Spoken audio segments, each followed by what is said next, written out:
ملګرو په یو پوسته باندې تعرض شروع کړه او پوسته به لله الحمد ونیول شوه. کله هڅه کړې ده چې استشهادي برید وکړي که نه له دې برخې وېرېدې؟ څومره وحشت به چې دوی وکړه کلیوالو به همغومره غېږه مجاهدینو ته ورکوله. ده چې تا ته ویلې چې اوس هم الله ته غږ وکړئ چې تاسې خلاص کړي، تاسو دې ته نه ویل نه چې ستاسو الله څوک دی، تاسې څوک یاستئ؟ چا سره رابطه لرئ؟ څوک مسؤل ده؟ چېرته مینونه ږدئ؟ د شریعت غږ راډیو ډېرو قدرمنو اورېدونکو السلام علیکم ورحمت الله وبرکاتو. په تېره برخه کې مو د ښاغلي محمد کریم صابر دردونکې خبرې واورېدې، د زندان قصه یې وکړه، واقعا خواشینونکې وه. په زندان کې ورسره ښه سلوک نه و شوی او داسې چلند ورسره شوی وی چې هغه له یو انسان سره روا نه ده، داسې چلند ورسره شوی و. یعنې په دې معنا چې د دوی خدای ته الله تعالی جل جلاله ته چې زموږ د ټولو خدای دی په سپکه کتل شوي. د لوی څښتن تعالی جل جلاله عظیم شان کتاب قرآن کریم ته په بده سترګه کتل شوي، خفه یې کړو. خو صابر صاحب وایي چې لا هم را سره نور هم جالب شته دي. د تېر شل کلن جهاد ناخوالې دي سره له دې چې لاسته راوړنې لرو. د امریکایانو اشغال ته مو د پای ټکی کېښود، خو دا دومره په اسانه باندې نه دي شوي. دلته مو لویې قربانۍ ورکړي، دلته مجاهدین عام ولسونه شهیدان شوي دي. د انسانانو د ژوند په بدل کې دا نظام راغلی دی،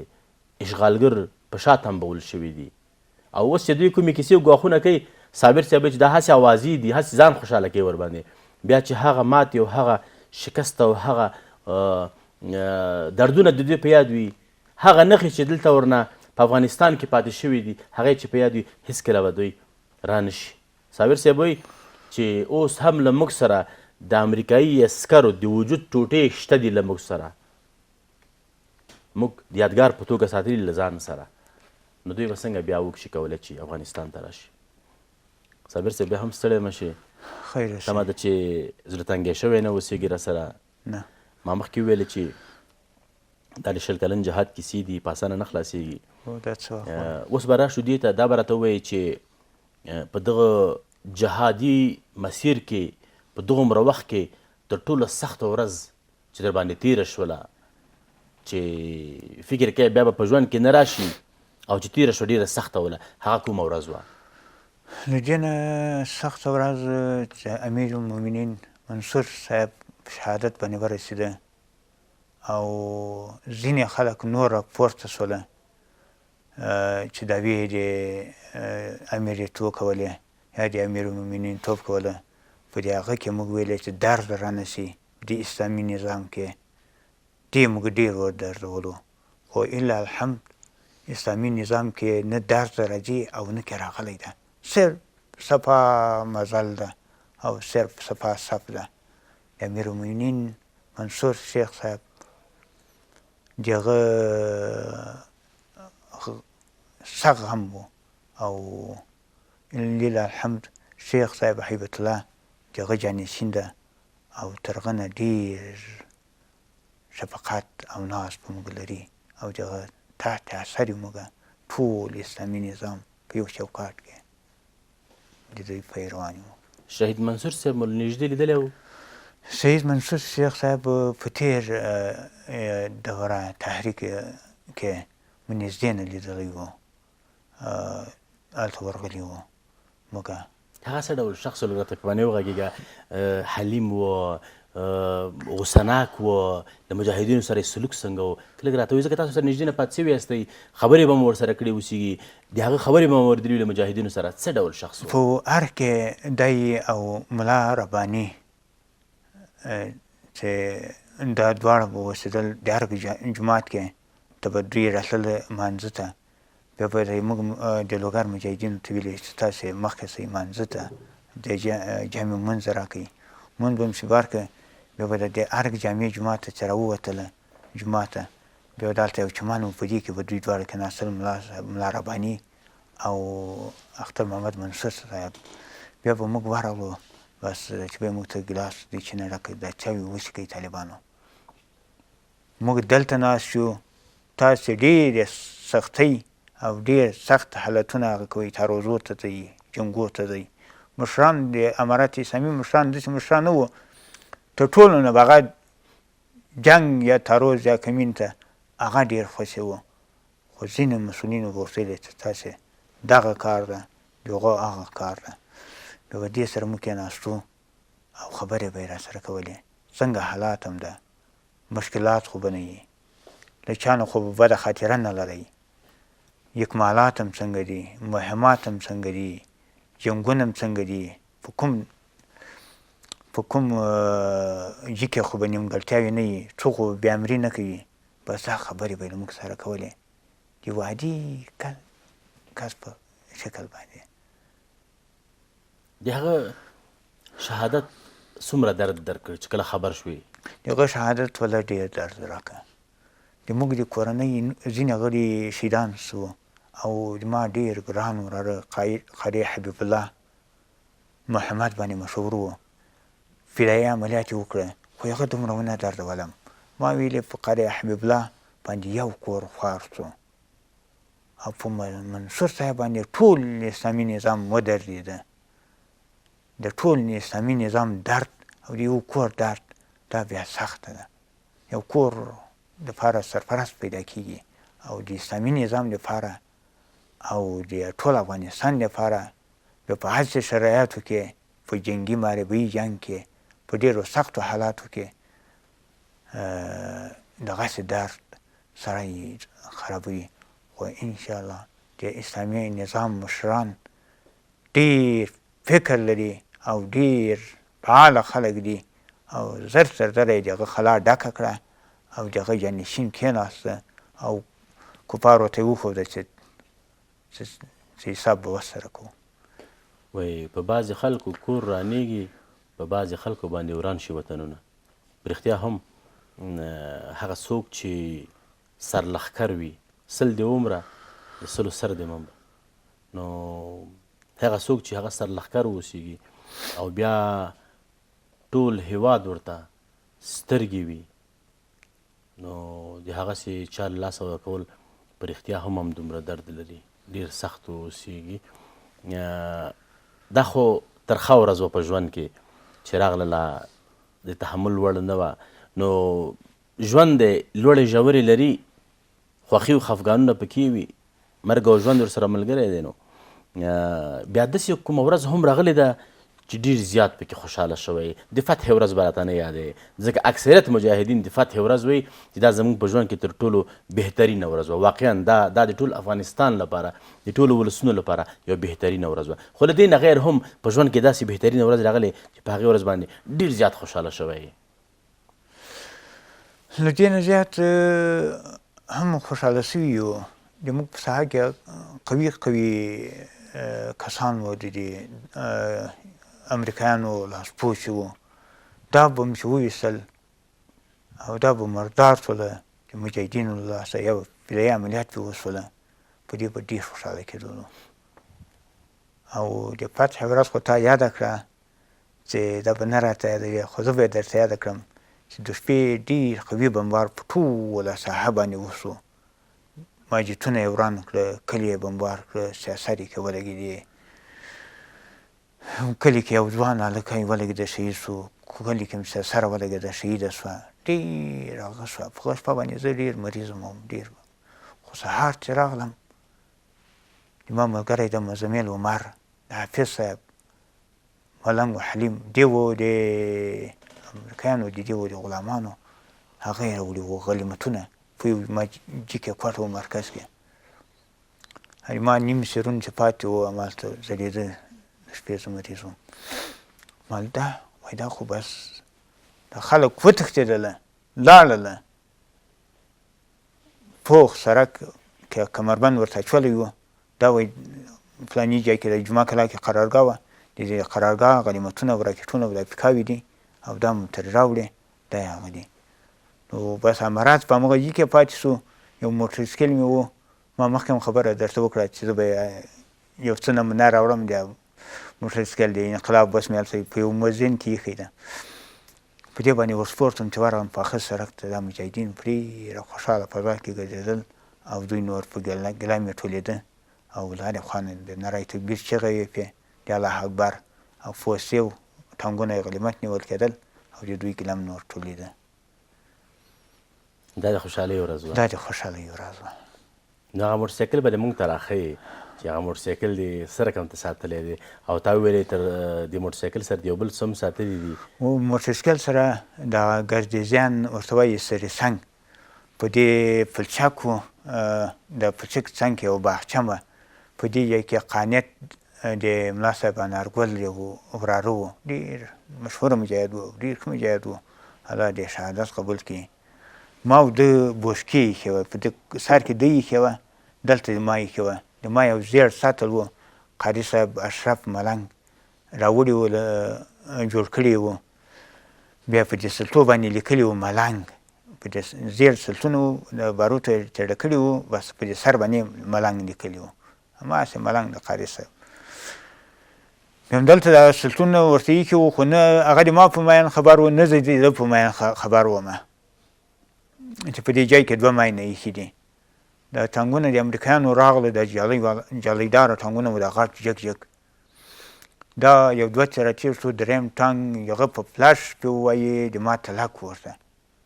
داسې د هغه ونو نه داسې اړولی و ډېر یو 50 متره لرې دا ټایر په یو پټي کې پروت و. قاري صاحب میرویس د الله شهادت قبول کړي هغه هم و دغه ماین کې ښودو کې. نو کله چې دوی لاړله چې ورغلو دا قانع ته ما وویل مال د ماین د ما وویل هغه ویلې وایي د ما ده ما ورته ویلې بس سړی دغه د ما د سطل ټوټې دي داسې وایي د ما بوشکه ده شنه هغه بوشکه ورته ډکه کړې وه ما یو سطل ورته ډک کړی و دا چون د دواړو ټوټې راوویل چې مال بس الوتی د چیز زیات شه چې یي موږ صرف د الوزول پکار دی بیا هغه د جمپین یوه ده نو دومره وسپنه ده د ټانګ دا په وینو باندې سره و په انقلاب کې خو نه سوه هغه کوی لکه ټوپک چې څوک ښه کوي ښخ کړی مې وه په یو ډا کې مال د امریکایان وویني ده چې بیا څه بیا اوس د فتح چې راغلی انقلاب ختم شو اما د ما یو زوړ موټرسایکل ده او هغه وسپنه ده د امریکایانو د ټانګ دواړه مې په یو کوټه کې راځړولي دي هماسې دې موټرسایکل ما فتح راغلی او دې بوشکو د امریکایانو د ټانګونه مات کړي دي دا دواړه مې په جي کې ایښي دي که خیر و طلا ته به زه عکسونه راولېږم بس هغه به یې درته هغه کړي عکسونه به یې وګوري انشاءالله حتما له لیدونکو سره به هم شریک کړو چې هغوی یې وګوري.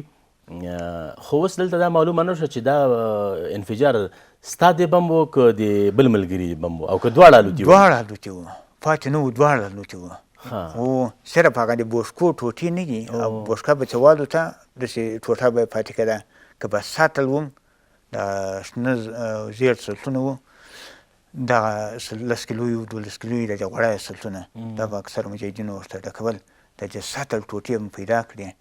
چې موږ د دواړو څه صلاح پې وسوه چې یاره دواړه پې الوتي دي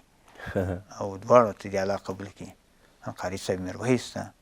ان قانع ته دواړه شهیدان دي الله دې شهادتونه قبول کړي. آمین. بلکل د ژوند سختۍ ورځ دې راته وویلې چې یو د شهید منصور صاحب شهادت او خوشحالي ورځ دې هم راته وویلې خو داسې ورځ هم در باندې کله راغلې ده چې په یو ځای کې ایثار شوی یا بند راغلی یا په زندان کې شکنجې د لاسه چې فکر دې کړی چې نور لکه چې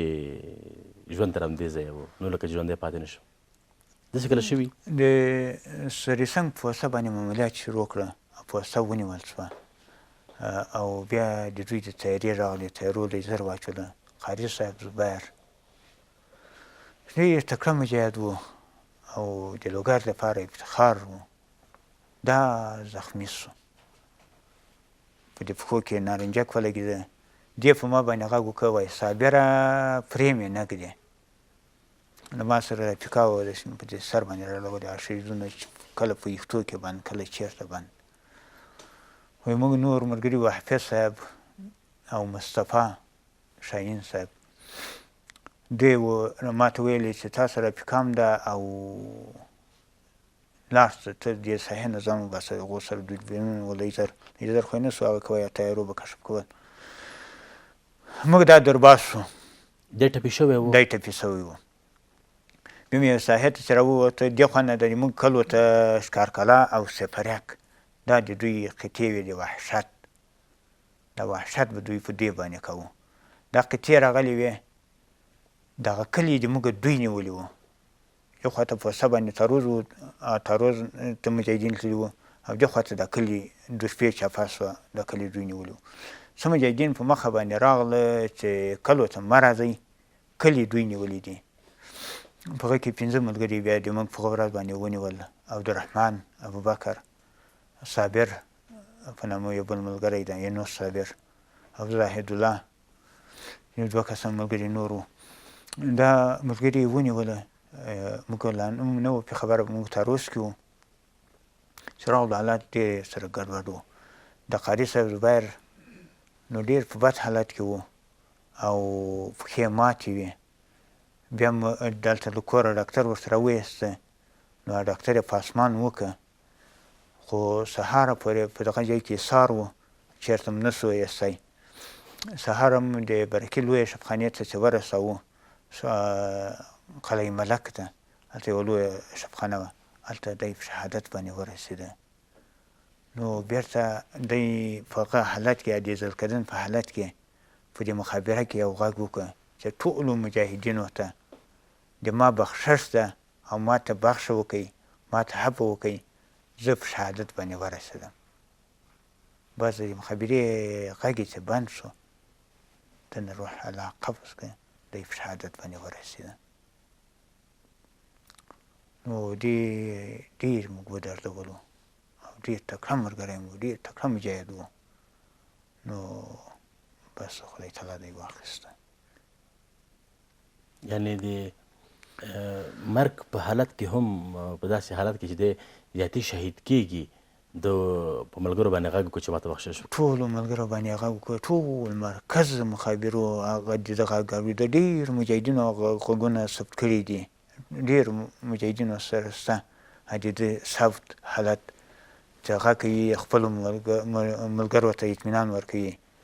او خپلو ملګرو ته مسؤل ټاکي او ټولو مجاهدینو ته وایي چې زه د تاروز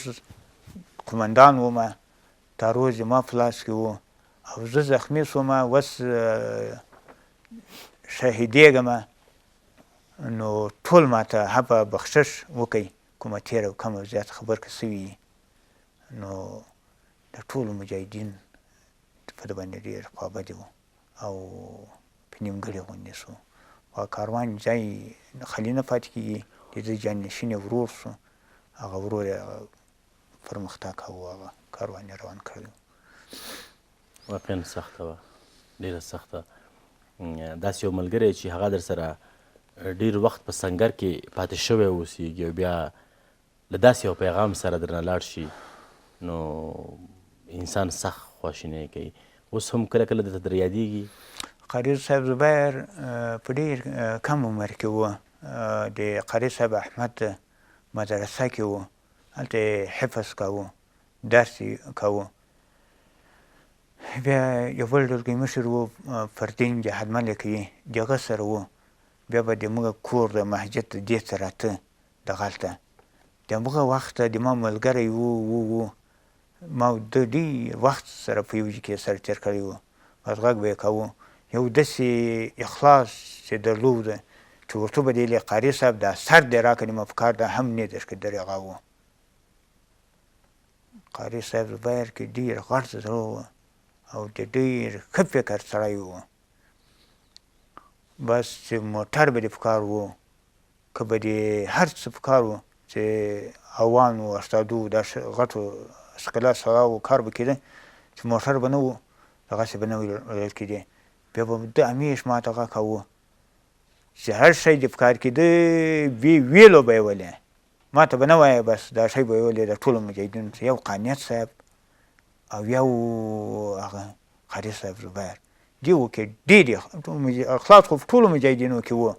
خو دوی کې بې حده ډېر اخلاص و داسې نه ویل چې دا د ما ملګری ده او دا د فلاني ملګری ده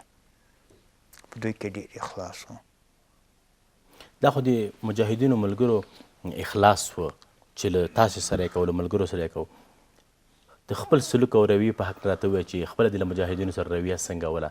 څه ډول چلند به دې ورسره کوو خپله مجاهدینو په دغه ساحه کې تر ډېر وخته زه پاتې سوی وم د دغه ساحې ډلګۍ مشران لکه حیبت الله صاحب و عجم الله صاحب و محمد الله فاروقي صاحب و جهادیار صاحب د دې ټولو ملګرو سره راوت اماد موږ په ډېر ښه سلوک غږ د ورځې شپه به چې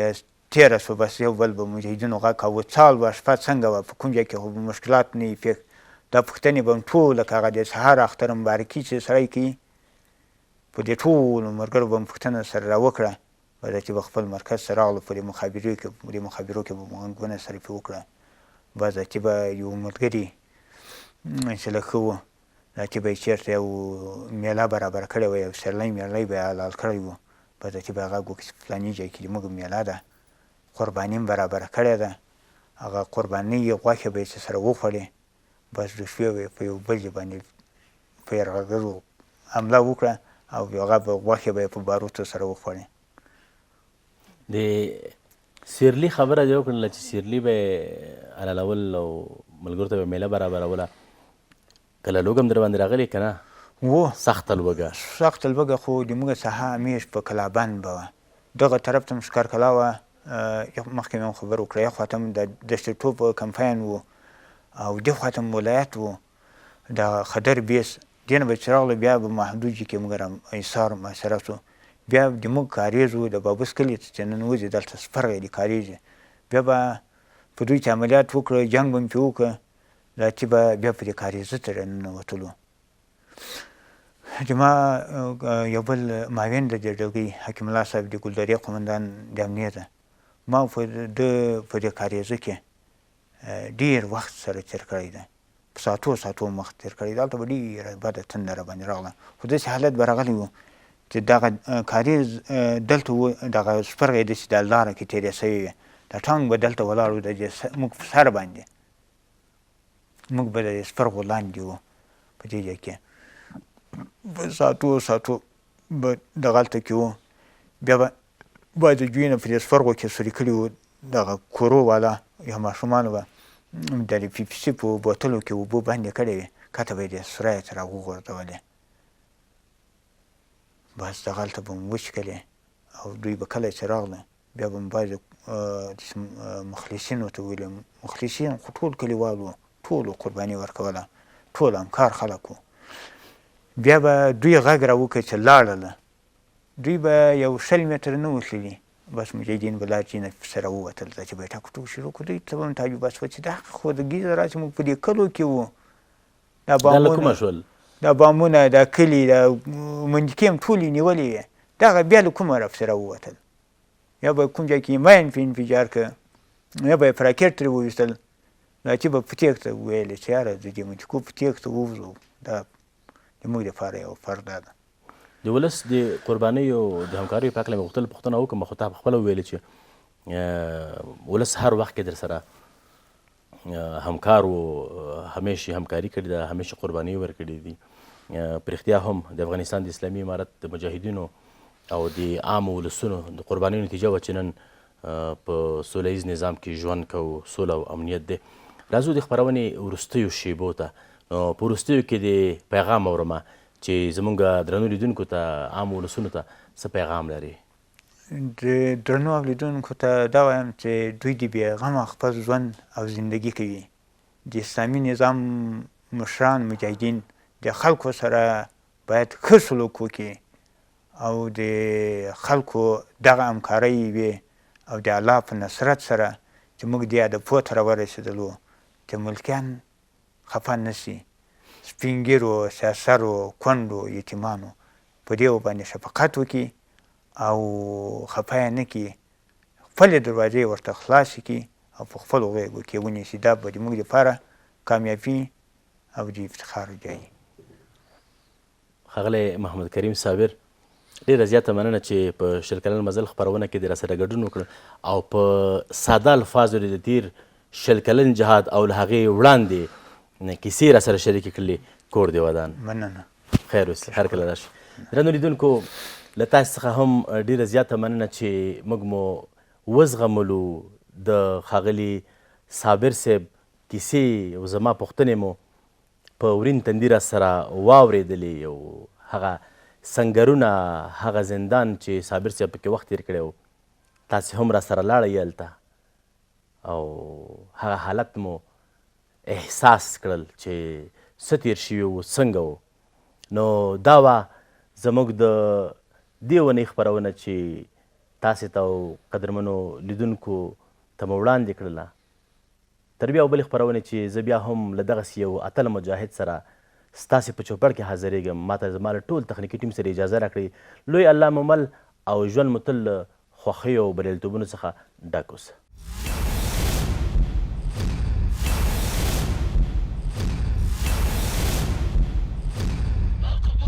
د افغانستان ملي راډیو ټلویزیون د دیني او ملي وجیبې پر اساس په 100 کلن مزل خپرونه کې د اشغالګرو هغه ټول وحشتونه او پر وړاندې د افغان میړني ولس سپېڅلی جهاد